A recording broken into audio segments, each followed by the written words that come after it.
എൻ്റെ പേര് Therese Maria Joseph. ഞാൻ വരുന്നത് ഭരണങ്ങാനം ഇടവകയിൽ നിന്നാണ്.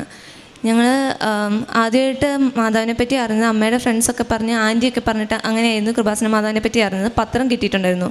അപ്പോൾ അന്ന് തന്നെ ഈ പത്രം വായിച്ച് ലാസ്റ്റ് ഓൺലൈൻ ഉടമ്പടീനെ പറ്റിയിട്ടൊക്കെ വായിച്ച ടൈമിൽ ഞാൻ അമ്മയോടൊക്കെ പറഞ്ഞിരുന്നു, പിന്നെ ഈശോയും മാതാവൊക്കെ ഇപ്പം ഓൺലൈനിലല്ലേ ഇരിക്കുന്നത്, ഇതൊക്കെ ശരിയല്ല, ആ രീതിയിൽ പറഞ്ഞു. അപ്പം പിന്നീട് ഇങ്ങനെ പലരുടെ സാക്ഷ്യങ്ങളും അങ്ങനെയൊക്കെ കേട്ട് വരുമ്പോൾ അമ്മയ്ക്ക് ആഗ്രഹം ഉണ്ടായിരുന്നു ഇങ്ങോട്ട് വരണമെന്ന്. പക്ഷേ അപ്പം ഞങ്ങൾ വേണ്ട ആ രീതിക്ക് പറഞ്ഞു. എന്നിട്ട് അങ്ങനെ വന്നില്ല. ലാസ്റ്റ് എല്ലാ വർഷവും ഞങ്ങൾ ആലപ്പുഴയിൽ തങ്കിപ്പള്ളിയിലും അർത്തുങ്കിലും വരാറുണ്ട്. അപ്പം ഒരു തവണ വന്നപ്പം തങ്കിപ്പള്ളി പോയി. എന്നിട്ട് നേരെ അമ്മയ്ക്കും ഞങ്ങളുടെ കൂടെ ആൻറ്റി ഉണ്ടായിരുന്നു. അപ്പോൾ ആൻറ്റിക്കും ആഗ്രഹം ഉണ്ടായിരുന്നു. അപ്പം അവർ നേരെ വന്ന് ഇവിടെ വണ്ടി നിർത്തിയേ. അപ്പം കൃപാസനം എന്ന് കണ്ടപ്പം കയറാൻ ആഗ്രഹമില്ലായിരുന്നു. പക്ഷേ എല്ലാവരും അകത്ത് കയറിയോണ്ട് ഞാനും കയറി. അമ്മയും ആൻറ്റിമാരും എല്ലാവരും വന്ന് ഇവിടെ മുട്ട കുത്തി പ്രാർത്ഥിച്ചു. അപ്പം എനിക്ക് ഇവിടെ വന്ന് ആദ്യം ദിവ്യാരണീശോയെ കണ്ടപ്പോഴത്തേനും കുറച്ച് ആശ്വാസമായി, കുഴപ്പമില്ലെന്നൊക്കെ തോന്നി. എന്നിട്ട് ഇവിടെ വന്ന് അവർ മുട്ടുകുത്തിയുണ്ട്, ഞാനും മുട്ടുകുത്തി. എന്നിട്ട് ഈ മാതാവിനെ നോക്കി പ്രാർത്ഥിക്കാൻ ഒട്ടും താല്പര്യമില്ലായിരുന്നു. അപ്പം നേരെ കണ്ണടച്ചിട്ട് പ്രാർത്ഥിച്ച് ഇങ്ങനെ, ഈശോയുടെ അമ്മയായിട്ടുള്ള ഒറിജിനൽ മാതാവേ, എനിക്കറിയത്തില്ല ഇത് സത്യമാണോ കള്ളമാണോ എന്നൊന്നും അറിയത്തില്ല. അപ്പം ഇവിടുത്തെ മാതാവ് സത്യമാണെന്നുണ്ടെങ്കിൽ അതെനിക്ക് മനസ്സിലാക്കി തരണം. അപ്പം ഞാൻ ഈ കാണിച്ച ദേഷ്യമൊക്കെ എൻ്റെ അറിവില്ലായ്മയായിട്ട് എഴുതി ഒന്ന് ക്ഷമിക്കണേ. ഇപ്പം ഇവിടെ ഇപ്പം ഇത് സത്യമല്ലേ, എന്നെ ഇനി ഇവിടെ വരാൻ ഇടയാക്കരുതെന്ന് പ്രാർത്ഥിച്ചിരുന്നു. ഞാനിപ്പം എൻ്റെ 3ാമത്തെ പുതുക്കലും കഴിഞ്ഞിട്ടാണ് നിൽക്കുന്നത്. ഞാൻ ഇത് കഴിഞ്ഞ് എൻ്റെ വീട്ടിലെ ചേട്ടായി ആദ്യം ഉടമ്പടി എടുത്തു. പിന്നെ അമ്മ ഉടമ്പടി എടുത്തു കഴിഞ്ഞപ്പം ഇങ്ങനെ സാക്ഷ്യങ്ങളൊക്കെ എപ്പോഴും കേൾക്കുമ്പോഴത്തേനും പയ്യെ വിശ്വാസമായി തുടങ്ങി. അങ്ങനെ വന്ന് എൻ്റെ +2 എക്സാമിന് എല്ലാ എക്സാമിനും തന്നെ ഞാൻ മാതാവിൻ്റെ കാശ് രൂപവും ഉപ്പും എടുത്തിട്ടാണ് പോയിക്കൊണ്ടിരുന്നത്. അമ്മയോട് ചോദിച്ചിട്ട് അമ്മയുടെ കയ്യിൽ നിന്ന് മേടിച്ച് അതുപോലെ തൈലം വെച്ച് അമ്മ എല്ലാ ദിവസവും കുരിശ് വരച്ച് തന്നിട്ടായിരുന്നു പോകുന്നത്. അങ്ങനെ +2ൻ്റെ എല്ലാ എക്സാമിനും എനിക്ക് ഫുൾ A+ ആയിരുന്നു കിട്ടിയിരുന്നത്. പിന്നെ മാത്സിൻ്റെ എക്സാമിന് ഞങ്ങൾക്ക് ഒരു ദിവസമേ പഠിക്കാൻ സമയം ഉണ്ടായിരുന്നുള്ളൂ. അപ്പം അത് പഠിക്കുന്ന സമയത്തൊക്കെ ഭയങ്കര ടെൻഷനായിരുന്നു, നല്ല ടെൻഷൻ ഉണ്ടായിരുന്നു. അപ്പം ടെൻഷനായതുകൊണ്ട് ഞാൻ അമ്മയോട് പഠിക്കുന്ന ടൈമിൽ അമ്മയെ കാശ് രൂപ തരാമോ എന്ന് ചോദിച്ച് ഇങ്ങനെ കാശ് രൂപ മേടിച്ച് ഇരുന്ന് പ്രാർത്ഥിച്ചാൽ പഠിച്ചത്. അപ്പം പഠിക്കുന്ന ടൈമിൽ ഇങ്ങനെ എവിടുന്ന് ഇന്നവരെ തോന്നാത്ത രീതിയിലൊരു ഗൈഡൻസ് കിട്ടുന്ന പോലെ തോന്നി. ലൈക്ക് ഞാൻ ക്വസ്റ്റ്യൻ പേപ്പേഴ്സ് ചെയ്തായിരുന്നു പഠിച്ചുകൊണ്ടിരുന്നത്. അപ്പം എന്നോട് ഇങ്ങനെ 2015 കഴിഞ്ഞുള്ള ക്വസ്റ്റ്യൻ പേപ്പർ നീ ചെയ്താൽ മതി, അതിലൊരു ചാപ്റ്ററിൻ്റെ തീർന്നു കഴിയുമ്പോൾ ഇനി ഇന്ന ചാപ്റ്റർ നോക്കിയിട്ട് വന്നാൽ മതി, അങ്ങനെയൊക്കെ ഒരു ഗൈഡൻസ് കിട്ടുന്ന പോലെ തോന്നി. ഞാൻ അങ്ങനെയായിരുന്നു പഠിച്ചിരുന്നത്. പിന്നെ ഒരു 4 ചാപ്റ്ററോളം എങ്കിലും ഒഴിവാക്കിയിട്ടായിരുന്നു പഠിച്ചത്. അത് ആ 4 ചാപ്റ്റർ ഞാൻ തൊട്ടേ നോക്കാതെയാണ് എക്സാമിന് പോയത്. എക്സാമിന് പോയി കഴിഞ്ഞും ആദ്യം കാണുന്ന എല്ലാ കാര്യങ്ങളും എനിക്ക് ഭയങ്കര പോസിറ്റീവായിട്ടാണ് തോന്നിയത്. എൻ്റെ അടുത്തിരുന്നൊരു ഹിന്ദുക്കുട്ടിയായിരുന്നു, അവളും കൊന്ത ഇങ്ങനെ ഇറുക്കി പിടിച്ചിട്ടാണ് പരീക്ഷ എഴുതുന്നത്. അതുപോലെ ഞങ്ങൾക്ക് ക്വസ്റ്റ്യൻ പേപ്പർ തരുന്ന മിസ്സിൻ്റെ കയ്യിൽ പുള്ളിക്കാരി ഇങ്ങനെ കൊന്ത ഇറുക്കി പിടിച്ച് കൊന്ത എല്ലിക്കൊണ്ടിരുന്നാണ് ഞങ്ങൾക്ക് തരുന്നത്. അപ്പോൾ ഇതൊക്കെ കണ്ടപ്പം എന്തോ ഭയങ്കര പോസിറ്റിവിറ്റി തോന്നി. പിന്നെ എനിക്ക് മാത്സൊക്കെ ചെയ്യുമ്പോൾ നോർമലി വേറെ സൗണ്ടൊന്നും വന്നാൽ ചെയ്യാൻ പറ്റത്തില്ല. അതുപോലെ ഒരു 100 വെട്ടും കുത്തും ഇല്ലാതെ ഞാൻ ചെയ്യത്തില്ല. ഇതിപ്പം എനിക്ക് ആരോണ്ടോ നീ ഈശോയെ സ്തുതിക്കാൻ പറഞ്ഞ് തോന്നി. അപ്പോൾ ഞാൻ ഇങ്ങനെ സ്തുതിച്ചുകൊണ്ടിരുന്നാണ് ഫുള്ള് ചെയ്യുന്നത്. അതും ഫസ്റ്റിലെ മുതൽ ഇങ്ങനെ പേന വെച്ചു നല്ല നീറ്റായിട്ട്. ഇന്നേ വരെ ഞാൻ അത്രയും നീറ്റായിട്ട് ഒരു എക്സാം പ്രസൻറ്റ് ചെയ്തിട്ടില്ല. അത്രയും നീറ്റായിട്ട് ഇങ്ങനെ ഓട്ടോമാറ്റിക്കലി ആൻസർ വരുന്ന പോലെ തോന്നി ഫുള്ള് ചെയ്തു. ഇനി റിസൾട്ട് വന്നപ്പോഴും ആദ്യം അതും കറക്റ്റ് ടൈമിനുള്ളിൽ എക്സാം എഴുതി കഴിയാനും പറ്റി. എനിക്ക് മിച്ചം ഒരു അരമണിക്കൂറെങ്കിലും മിച്ചവും വന്നിട്ടുണ്ടായിരുന്നു. അത് കഴിഞ്ഞ് റിസൾട്ട് വന്നപ്പോഴും ആദ്യം മാത്സിൻ്റെ മാർക്കായിരുന്നു നോക്കിയത്. +2ൽ ദൈവം സഹായിച്ച് എനിക്ക് ഫുൾ മാർക്കായിരുന്നു. അത് കഴിഞ്ഞ് ഇങ്ങനെ പിന്നീട് +2 കഴിഞ്ഞിട്ട് എന്ത് ചെയ്യണമെന്ന് കുറേ ആലോചിച്ച് പ്രാർത്ഥിച്ച് തീരുമാനമെടുത്തായിരുന്നു ജർമ്മൻ. അങ്ങനെ ജർമ്മന് പോയി. ജർമ്മൻ എക്സാമിന് ഞങ്ങൾ പഠിച്ചൊരു B1 ഒക്കെ ആയപ്പോഴത്തേനും ഇവിടെ വന്നിരുന്നു. അപ്പോൾ ഞാൻ ഉടമ്പടി എടുത്തിട്ടില്ല, ഉടമ്പടി B2 ആയപ്പോഴാണ് എടുത്തത്. B1ൽ ഇങ്ങനെ വന്നിട്ട് ഇവിടെ പ്രാർത്ഥിച്ച സമയത്ത് ഈ മാതാവിനെ നോക്കി അപ്പോഴേക്കും മാതാവിനെ നന്നായിട്ട് ഇഷ്ടമാണ്. അപ്പം മാതാവിനോട് പറഞ്ഞു, അമ്മേ എനിക്ക് ആ ടൈമിൽ എൻ്റെ ഫ്രണ്ട്സ് എല്ലാവരും ഡൽഹി അങ്ങനെയൊക്കെ സീറ്റ് നോക്കുന്നു അങ്ങനെയൊക്കെ പറയുന്നു. കേരളത്തിൽ സീറ്റ് കിട്ടത്തില്ല, കിട്ടാൻ ഭയങ്കര പാടാണ്, അല്ലെങ്കിൽ ഏജൻറ്റിനെ വെച്ചൊക്കെ ആണെങ്കിൽ നല്ല പൈസയാവും, അങ്ങനെയൊക്കെ പറയുന്ന ടൈമാണ്. അപ്പം എന്ത് ചെയ്യണമെന്ന് അറിയത്തില്ല, സീറ്റ് കിട്ടുന്നത് ഭയങ്കര ബുദ്ധിമുട്ടായിട്ടുള്ളൊരു സമയമാണ്. അപ്പം ഞാൻ മാതാവിനോട് പറഞ്ഞു, അമ്മേ എനിക്ക് എല്ലാ എക്സാമും കേരളത്തിൽ തന്നെ എഴുതി പാസ്സാവണം, 1 രൂപ പോലും ഏജൻറ്റ് ഫീ ആയിട്ട് ആർക്കും കൊടുക്കാതെ എനിക്ക് സീറ്റ് കിട്ടണം. അതെങ്ങനെ കിട്ടുമെന്ന് എനിക്കറിയത്തില്ല, പക്ഷേ എനിക്ക് അങ്ങനെ സീറ്റ് വേണം. പിന്നെ കോഡ് പഠിക്കാതെ വേണം പാസ്സാവാൻ. അതുപോലെ 2024 തന്നെ പാസ്സാവണം. പിന്നെ പറഞ്ഞൊരു കാര്യമായിരുന്നു, ഫസ്റ്റ് അറ്റംപ്റ്റിൽ എനിക്ക് ഫുൾ മൊഡ്യൂൾ പാസ്സാകണ്ട. കാരണം എൻ്റെ ചേട്ടനും ജർമ്മൻ പഠിച്ച് പോയിരുന്ന ആളാണ്. അപ്പം ആൾ പിന്നെ എക്സാം എഴുതേണ്ട വന്നിട്ടുണ്ടായിരുന്നു. അപ്പോൾ എല്ലാവരും കമ്പയർ ചെയ്യുമായതുകൊണ്ട് പറഞ്ഞു എനിക്ക് ഫസ്റ്റ് അറ്റംപ്റ്റിലേ പാസ്സാവണ്ട, പക്ഷേ 2nd അല്ലെ 3rd അറ്റംപ്റ്റ് ആവുന്നതിനും എനിക്ക് പാസ്സായാൽ മതി. പക്ഷേ എനിക്ക് ഇപ്പോൾ ഫസ്റ്റ് അറ്റംപ്റ്റിൽ കിട്ടില്ല, 2nd അല്ലെ 3rd വരുന്നതിനും അതിനുള്ള സീറ്റും അപ്പം കൊടുക്കാനുള്ള പൈസയും എല്ലാം അമ്മ തന്നെ സെറ്റാക്കി തരണം, എനിക്ക് സീറ്റൊക്കെ സെറ്റാക്കി തരണം, അതിന് വേണ്ടി അധികം ലാഗ് എടുപ്പിച്ചേക്കല്ലേ എന്ന് പറഞ്ഞു. അതുപോലെ B2 കഴിഞ്ഞ് ഞാൻ ഉടമ്പടി എടുത്തു. ഉടമ്പടി എടുക്കാൻ വന്ന സമയത്ത് പറഞ്ഞിരുന്നു ഏപ്രിൽ മാസത്തിൽ എനിക്ക് എക്സാം എഴുതാൻ ഒരു അവസരം തരണേന്ന്. പക്ഷേ ഏപ്രിലിൽ മെയിൽ അയക്കേണ്ട ദിവസം ഞങ്ങൾ മെയിൽ അയച്ചു. ഞാൻ അങ്ങനെ മെയിൽ അയക്കണേന്ന് പറഞ്ഞു കൊടുത്ത് അയച്ച കൊച്ചിന് വരെയും മെയിൽ അയച്ച് സീറ്റ് കിട്ടി. എനിക്ക് കിട്ടിയില്ല.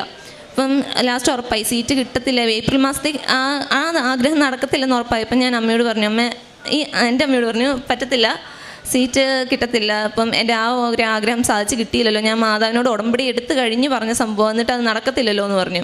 അപ്പോൾ അമ്മ എന്നോട് പറഞ്ഞു നീ ഒരു light the candle prayer request ഇടാൻ. അപ്പം എന്തായാലും സീറ്റ് കിട്ടത്തില്ലെന്ന് ഉറപ്പായ ഒരു കേസാണ്. പിന്നെ ലൈറ്റ് ദ ക്യാൻഡിൽ പ്രെയർ ഇടാൻ പറഞ്ഞപ്പോൾ ആദ്യം മനസ്സിൽ വന്നത് ഉടമ്പടി നിൽക്കുന്നൊരു കൊച്ച് പിന്നെ എന്തിനാണ് ലൈറ്റ് ദ ക്യാൻഡിൽ പ്രെയർ ഇടുന്നതെന്നായിരുന്നു. എങ്കിലും മാതാപിതാക്കളെ ബഹുമാനിക്കണം എന്നൊരു ഇതുണ്ടായതുകൊണ്ട് അമ്മേനെ അനുസരിക്കാൻ വേണ്ടി മാത്രമായിട്ട് ഞാൻ light the candle prayer request ഇട്ടു. ആ ഇട്ടതിൻ്റെ അന്ന് വൈകുന്നേരം ഞങ്ങളുടെ ഇൻസ്റ്റിറ്റ്യൂട്ടിൽ നിന്ന് അല്ലാതെ സീറ്റ് കിട്ടിയെന്ന് പറഞ്ഞൊരു ഇൻഫർമേഷൻ അറിഞ്ഞ് അങ്ങനെ എനിക്ക് ഏപ്രിൽ മാസത്തിൽ തന്നെ എക്സാം എഴുതാൻ ഒരു അവസരം കിട്ടി. അതുപോലെ 2024 നവംബർ ആയത്തേനാണ് ഞാൻ B2 എക്സാംസ് ക്ലിയർ ചെയ്യുന്നത്. അപ്പം 2024 തന്നെയാണ് ഞാൻ പാസ്സായത്. അതും ഒറ്റ രൂപ പോലും ഏജൻറ്റ് ഫീ കൊടുക്കാതെ എനിക്ക് ഫസ്റ്റിൽ അങ്ങനെ സീറ്റ് കിട്ടി. ബാക്കി ഞാൻ മെയിൽ അയച്ച് തന്നെ എനിക്ക് സീറ്റ് കിട്ടി.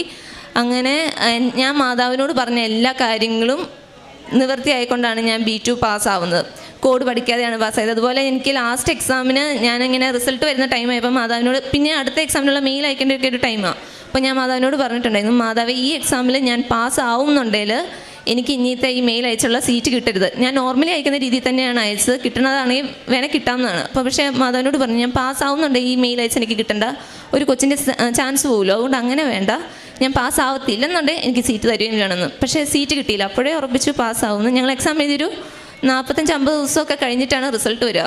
അപ്പോൾ ആ റിസൾട്ട് വന്നപ്പം ഞാൻ ചോദിച്ച മാർക്കോടെ തന്നെ, അതിൻ്റെ അങ്ങോട്ടും ഇല്ല ഇങ്ങോട്ടും ഇല്ല, ആ ഒരു രീതിയിലാണ് ഞാൻ പാസ്സായത്. പക്ക മാർക്കോടെയാണ് പാസ്സായത്. അത് കഴിഞ്ഞ് ഇപ്പം പ്രോസസ്സിങ്ങിനാണെങ്കിലും ഞാൻ ഇപ്പം ഇന്ന് ഉടമ്പടി പുതുക്കാൻ വന്നപ്പോൾ നിയോഗങ്ങൾ എഴുതിയ സമയത്താണ് ഓർത്തത്, കഴിഞ്ഞ പുതുക്കലിൽ എൻ്റെ 2ാമത്തെ പുതുക്കലിൽ ഞാൻ എഴുതിയിട്ടുണ്ടായിരുന്നു മാർച്ച് മാസം തീരുന്നതിന് മുന്നേ എന്നെ ജർമ്മനിയിൽ എത്തിക്കണേന്ന്. പക്ഷേ അപ്പം പ്രോസസ്സിങ് ഒന്നും സ്റ്റാർട്ടാക്കിയിട്ടില്ല. ആ ടൈമിൽ എൻ്റെ റിസൾട്ടും വന്നിട്ടില്ല. ഞാൻ 3 മൊഡ്യൂളായിട്ട് നിൽക്കുന്ന സമയമായിരുന്നു. പക്ഷേ ഇപ്പം ഒരു 3.5 മാസത്തിനുള്ളിൽ എൻ്റെ ഫുൾ പ്രോസസ്സിങ്, അന്ന് നവംബർ മാസത്തിൽ വേഗം പ്രോസസ്സിങ് സ്റ്റാർട്ടാക്കാൻ പറ്റി. അങ്ങനെ ഒരു 3.5 മാസത്തിനുള്ളിൽ ഞാൻ ജർമ്മനി പോവാണ്. മാർച്ച് 6-ാം തീയതി എനിക്ക് ടിക്കറ്റ് വന്നേക്കുന്നത്. അങ്ങനെ ഞാൻ ജർമ്മനി പോവാണ്. ഞാൻ ചോദിച്ചത് മാർച്ച് അവസാനത്തിനുള്ളിൽ എന്നെ ജർമ്മനിയിൽ എത്തിക്കണേന്നായിരുന്നു. ഇതിപ്പോൾ മാർച്ച് 6-ാം തീയതി ഞാൻ പോവാണ്. ഇത്ര എനിക്ക് വന്ന അമ്മയ്ക്കും തിരുക്കുമാരനും വരായിരുന്നു നന്ദി. എൻ്റെ ജീവിതത്തിൽ വന്ന മാറ്റങ്ങൾ എന്ന് പറഞ്ഞാൽ മറ്റേത് കാരുണ്യപ്രവൃത്തിയൊക്കെ ചെയ്യണമെന്ന് ആഗ്രഹമുണ്ടായിരുന്നു. പക്ഷേ അതിന് വേണ്ടിയിട്ട് എഫേർട്ട് ഇടുകയോ അങ്ങനെയൊന്നും ചെയ്യത്തില്ലായിരുന്നു. ഇതിപ്പം ഉടമ്പടി എടുത്തപ്പം അങ്ങനെ ചെയ്യാൻ പറ്റി. കാരുണ്യപ്രവൃത്തിയായിട്ട് ഞാൻ ചെയ്തത് ഒരു വൃദ്ധസദനത്തിൽ ഫുഡൊക്കെ കൊടുക്കുമായിരുന്നു. പിന്നെ പത്രങ്ങൾ ഉടമ്പടിയിലിരുന്ന എല്ലാ മാസവും തന്നെ മേടിച്ച് വിതരണം ചെയ്യും. എനിക്ക് പത്രം കൊടുക്കുന്ന ഭയങ്കര മടിയായിട്ടുള്ളൊരു കാര്യമായിരുന്നു. എനിക്ക് നാണക്കേട് പോലെയായിരുന്നു. ആദ്യമൊക്കെ അങ്ങനെയായിരുന്നു. അത് കഴിഞ്ഞിട്ട് ഇപ്പം എല്ലാ മാസവും ഇവിടെ വന്നില്ലെങ്കിൽ പത്രം കിട്ടത്തില്ലല്ലോ എന്ന് ഓർത്ത് വരാൻ ചെറിയ താല്പര്യക്കുറവ് പോലെയൊക്കെ ഉണ്ടായിരുന്നു. പക്ഷേ എങ്ങനെയെങ്കിലുമൊക്കെ എനിക്ക് ആ ഒരു മാസത്തെ പത്രം എൻ്റെ കയ്യിൽ കിട്ടും. അന്ന് എല്ലാ മാസവും അങ്ങനെ കൊടുക്കേണ്ട വന്ന് കൊടുത്തു. അമ്മയ്ക്കും തിരുക്കുമാരനും 1000 നന്ദി. ഞാൻ ഇവിടെ വന്ന് ഉടമ്പടി എടുക്കാനുണ്ടായ സാഹചര്യം എന്ന് പറഞ്ഞാൽ എൻ്റെ മോൻ ഉടമ്പടി എടുത്ത് അത്ര കൃത്യമായിട്ട് ചെയ്യുന്നില്ല. അപ്പോൾ എനിക്കുണ്ടായിരുന്നു പക്ഷേ അന്നൊക്കെ ഒരു ഉടമ്പടി എടുക്കത്തുള്ളൂ. അപ്പോൾ ഇനി എന്നാ ചെയ്യുന്നതെന്ന് പറഞ്ഞിരുമ്പോൾ എൻ്റെ കൂടെ വന്നൊരു ചേച്ചി പറഞ്ഞു, ആൺപിള്ളേരൊന്നും ഉടമ്പടി എടുത്താൽ അത്ര കൃത്യമായിട്ട് ചെയ്യുകയില്ല, എന്നോട് പോയി എടുക്കാൻ പറഞ്ഞു. അങ്ങനെ ഞാനവിടെ നിൽക്കുമ്പം ലൈനിൽ ഇങ്ങനെ ഒരു ഇത് വന്ന് നിന്ന് നേരത്താണ്. അപ്പോൾ ഒരു ചേട്ടന് അങ്ങോട്ട് തള്ളി ഉടമ്പടി എടുക്കാൻ വന്നതാണ്, അങ്ങോട്ട് ചെല്ലാൻ പറഞ്ഞ് എന്നെ അങ്ങ് തള്ളി വിട്ടു. ഞാൻ അങ്ങനെ ആ ലൈനൊക്കെ ഇരുന്ന് അങ്ങനെയാണ് ഞാൻ ഉടമ്പടി എടുത്തത്. ഒരിക്കലും എൻ്റെ കാലിൻ്റെ ലിഗമെൻ്റ് ഇങ്ങനെ പോയി 1.5 മാസം വീൽ ചെയറിൽ നടന്നു. അപ്പോൾ അതിൻ്റെ തലേ വർഷവും അതേ സമയത്ത് പോയതാണ്. പിറ്റേ വർഷം 3ാമത്തെ വർഷവും അതേ സമയത്ത് എൻ്റെ കാലിൻ്റെ ലിഗമെൻ്റ് ഇങ്ങനെ പോയി, ഞാൻ തെന്നി ഇങ്ങനെ വീണ ലിഗമെൻ്റ് പോയി ഇങ്ങനെ കാല് നീര് വെച്ചുകൊണ്ടിരുന്നപ്പം എൻ്റെ ഇളയ മോൻ ഉടമ്പടി എടുത്താൽ വന്ന് വിശ്വാസപ്രമാണം ചൊല്ലി തൈലം വെച്ച് കുരിശ് വരച്ച് അങ്ങനെ അത് പിറ്റേ ദിവസം എനിക്ക് നടന്ന് പള്ളിയിൽ പോകാൻ എനിക്ക് അനുഗ്രഹം തരണേ മാതാവേ എന്ന് പറഞ്ഞ് ഞാൻ കരഞ്ഞ് പ്രാർത്ഥിച്ചു. അപ്പോൾ അത് അങ്ങനെ തന്നെ സാധിച്ചു കിട്ടി. എനിക്ക് പിറ്റേ ദിവസം രാവിലെ നടന്ന് പള്ളിയിൽ പോകാൻ സാധിച്ചു. പിന്നെ ഞാൻ എല്ലാ ദിവസവും 5:30 തന്നെ ഇട്ട് പ്രാർത്ഥിക്കും രാവിലെ. വൈകുന്നേരത്തെ പ്രാർത്ഥന ഇച്ചിരി താമസിച്ചായിരിക്കും, കുരിശുവരെയൊക്കെ കഴിഞ്ഞ് വെച്ചിരുന്ന് ചെല്ലും. പിന്നെ കാരുണ്യപ്രവൃത്തി എന്ന് പറയുന്നത് ഞങ്ങളുടെ അവിടെ ഒരു വൃദ്ധസദനമുണ്ട്. ഞങ്ങളവിടെ കൊണ്ടുപോയി ഒന്നെങ്കിൽ സാധനങ്ങൾ വാങ്ങിച്ചു കൊടുക്കും, അതല്ലെങ്കിൽ ആരുടെയെങ്കിലും പിള്ളേരുടെ ശമ്പളം കിട്ടുമ്പോഴോ അല്ലെങ്കിൽ ബർത്ത്ഡേ വരുമ്പോഴൊക്കെ അവിടെ അവർക്ക് ഫുഡ് വാങ്ങിച്ചു കൊടുക്കും. പിന്നെ വഴിയരികിലിരിക്കുന്നവർക്ക് ഫുഡുണ്ടാക്കി അത് കൊണ്ടുപോയി കൊടുക്കും. ഇങ്ങനെയൊക്കെയാണ് ഞങ്ങളുടെ കാരുണ്യപ്രവൃത്തികൾ. പത്രം എല്ലാ മാസവും വന്ന് വാങ്ങിക്കുമായിരുന്നു. അത് എല്ലാവർക്കും ഇങ്ങനെ പള്ളിയിൽ പോകുമ്പോഴും അല്ലാതെയൊക്കെ ആയിട്ട് കൊടുക്കും. പിന്നെ സഹോദരങ്ങളോടാണേലും ചേച്ചിമാരുടെ മക്കളോടൊക്കെ ആണേലും മാതാവിനോട് പ്രാർത്ഥിക്കാനും അങ്ങനെ അവർക്ക് കാശ് രൂപം അങ്ങനെയൊക്കെ കൊടുത്ത് അത് എന്നോട് ചോദിക്കുന്നവരോടൊക്കെ ഞാൻ മാതാവിനെ പറ്റി പറയുകയും കാശ് രൂപം കൊടുത്ത് അതുപോലെ തന്നെ പത്രം വെച്ച് പ്രാർത്ഥിച്ചാൽ പോലും എല്ലാ കാര്യങ്ങളും സാധിക്കുമെന്ന് പറഞ്ഞ് അങ്ങനെ മാതാവിനെ പറ്റി പറഞ്ഞു കൊടുക്കും. ഇതൊക്കെയായിരുന്നു എൻ്റെ പ്രവർത്തനങ്ങൾ. തിരുക്കുമാരനും അമ്മയ്ക്കും 1000 നന്ദി. എനിക്ക് B2 ഏറ്റവും ടഫായിട്ടുണ്ടായിരുന്ന മൊഡ്യൂൾ ലിസണിങ് ആയിരുന്നു. അപ്പം ഞാൻ ഫസ്റ്റ് അറ്റംപ്റ്റിൽ തന്നെ ബാക്കി 3 മൊഡ്യൂളും ക്ലിയർ ആക്കാൻ പറ്റി. ലിസണിങ് ആയിരുന്നു എനിക്ക് പോയ ആ ഒരു മൊഡ്യൂൾ. അപ്പം അത് എന്തോരം തവണ ഇപ്പം പ്രാക്ടീസ് ചെയ്യാൻ നോക്കിയാലും പ്രാക്ടീസ് ചെയ്യുന്ന സമയത്തും തോറ്റ് തന്നെയാണ് പോകുന്നത്. അപ്പോൾ എനിക്ക് പ്രാക്ടീസ് ചെയ്യാനുള്ള ഒരു ആഗ്രഹം പോലും പോയി. അങ്ങനെ ഇരുന്നിട്ട് ഞാനിവിടെ അച്ഛൻ്റെ അടുത്ത് വന്നിട്ട് പ്രാർത്ഥിച്ചിട്ടായിരുന്നു എൻ്റെ എക്സാമിന് പോയി. അപ്പം ഫൈനൽ എക്സാമിന് വന്നപ്പോഴത്തെ ഒരു പ്രത്യേകത എന്നാന്ന് വെച്ചാൽ എൻ്റെ സെക്കൻഡ് എക്സാമിന് കിട്ടിയ സെയിം ക്വസ്റ്റ്യൻ പേപ്പറായിരുന്നു എനിക്ക് ലാസ്റ്റ് എക്സാമിനും കിട്ടിയത്. അപ്പം അങ്ങനെ വന്നപ്പോൾ എനിക്ക് ഓൾറെഡി കുറേയും കൂടെ നന്നായിട്ട് കാര്യങ്ങൾ കേട്ട് തന്നെ മനസ്സിലാക്കി അങ്ങനെ എക്സാം എഴുതാൻ പറ്റിയിട്ടുണ്ടായിരുന്നു. പിന്നെ പ്രാർത്ഥനാ ജീവിതത്തിലാണെങ്കിലും ബൈബിള് ഇവിടെ 1/2 മണിക്കൂർ വായിക്കണമായതുകൊണ്ട് എങ്ങനെയെങ്കിലുമൊക്കെ അത് വായിച്ച് എത്തിക്കാൻ ശ്രമിക്കുമായിരുന്നു. പിന്നെ മോർണിംഗും ഈവനിങ്ങും പ്രെയർ കറക്റ്റായിട്ട് തന്നെ നടത്താൻ നോക്കുമായിരുന്നു. പിന്നെ ഹോസ്റ്റലിലായിരുന്നപ്പം ധ്യാനം ട്യൂസ്ഡേ തന്നെ അങ്ങനെ കൂടാൻ പറ്റത്തില്ല. അപ്പം ഞാൻ ഞായറാഴ്ച ഇരുന്ന് കൂടി ഇങ്ങനെ ധ്യാനങ്ങളും കറക്റ്റായിട്ട് കൂടാൻ നോക്കും. ബൈബിള് വായിക്കുന്നതെന്ന് പറഞ്ഞാൽ ഇപ്പം ഒന്ന് വായിച്ച് മനസ്സിലായില്ലേ പിന്നെ അത് എഫേർട്ട് ഇട്ട് വായിക്കാൻ വേണ്ടി തുടങ്ങി. ഉടമ്പടി എടുത്ത് കഴിഞ്ഞിട്ട് അതെങ്ങനെയെങ്കിലും മനസ്സിലാക്കണം എന്നോർത്ത് അങ്ങനെ തന്നെ വായിക്കാൻ തുടങ്ങി. യെശയ്യാ പ്രവാചകൻ്റെ പുസ്തകം 55-ാം അധ്യായത്തിൽ 6-ാം തിരുവചനം അരുളി ചെയ്യുന്നു, കർത്താവിനെ കണ്ടെത്താൻ കഴിയുന്ന ഇപ്പോൾ തന്നെ അവിടുത്തെ അന്വേഷിക്കുവിൻ, അവിടുന്ന് അരികെയുള്ളപ്പോൾ അവിടുത്തെ വിളിക്കുവിൻ. തെരേസ് മരിയ ജോസഫ് തൻ്റെ മമ്മി ഉടമ്പടി എടുത്തതാണ്, താനും ഉടമ്പടി എടുത്ത് എങ്ങനെ ഇന്ന് അതായത് കൃപാസനത്തിലേക്ക് വരുന്നതിന് താല്പര്യമില്ലാതിരുന്ന താൻ, ഈ മാതാവിനോട് പ്രാർത്ഥിക്കുന്നത് താല്പര്യമില്ലാതിരുന്ന മകള് ഇന്നിപ്പോൾ 3ാമത്തെ പുതുക്കലും കഴിഞ്ഞ് നിൽക്കുകയാണെന്നാണ് പറഞ്ഞത്.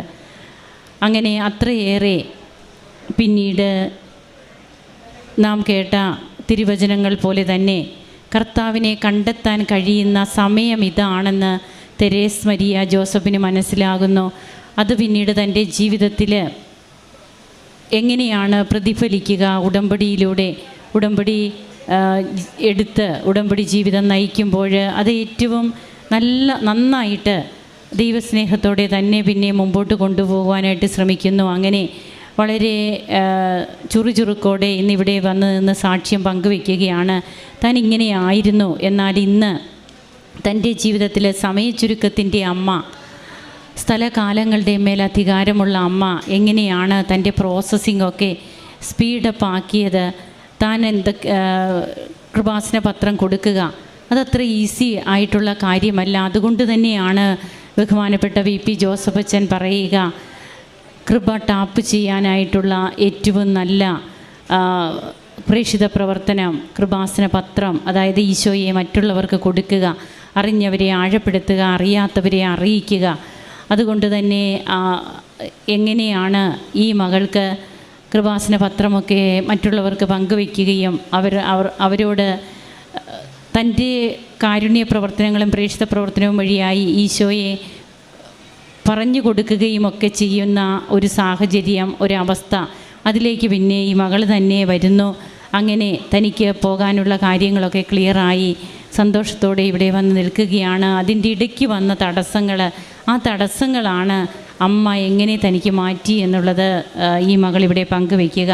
തൻ്റെ ആത്മീയ ജീവിതം അതൊക്കെ എങ്ങനെയാണ് ബൈബിള് താൻ ഗ്രഹിച്ച് വായിക്കാൻ വേണ്ടിയിട്ട് വീണ്ടും വീണ്ടും വായിക്കുന്നു. ദൈവവചനത്തെ ഇഷ്ടപ്പെടുക എന്ന് പറഞ്ഞാൽ ക്രിസ്തുവിനെ ഇഷ്ടപ്പെടുക എന്നത് തന്നെയാണ്.